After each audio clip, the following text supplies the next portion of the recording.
It is time for another episode of Slept on Spells in D&D. Today, Motivational Speech. Motivational Speech takes 1 minute to cast and has a duration of 1 hour. So right off the bat, we have to predict a combat. This is not something we can just cast at the beginning of combat. We choose up to 5 creatures within range that can hear us. For the duration, each affected creature gains 5 temporary hit points and has advantage on wisdom saving throws. If an affected creature is hit by an attack, it has advantage on the next attack roll it makes. Once an affected creature loses the temporary hit points granted by the spell ends for that creature. So, starting out with kind of the negative side of this, the whole advantage on your next attack only works if you still have some temporary HP from Motivational Speech. So if you have 5 temporary HP and you get hit by 7 damage, the spell ends and you don't have advantage on your next attack. So it's kind of a weird addition to this spell because you're not often going to get much out of it unless you're upcasting and you can actually take a hit, still have some temporary HP at the beginning of your next turn, and then you get advantage on the attack. But that's not why Motivational Speech is slept on. Why Motivational Speech is slept on is the advantage on wisdom saves at the beginning of combat. That is a huge deal. A lot of monsters want to open up with their wisdom saves, just like we do. If we go into a combat, we want to start that combat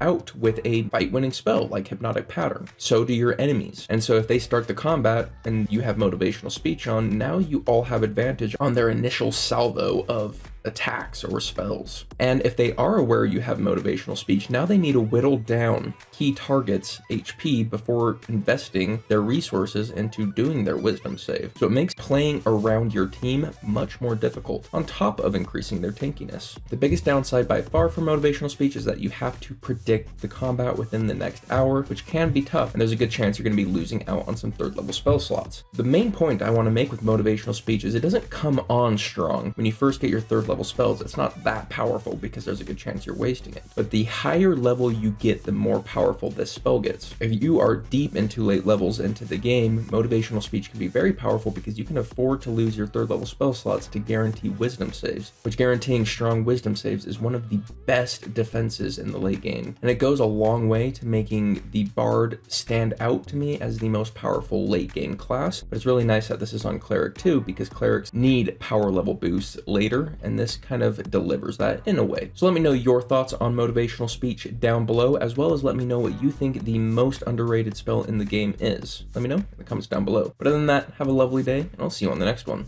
Later.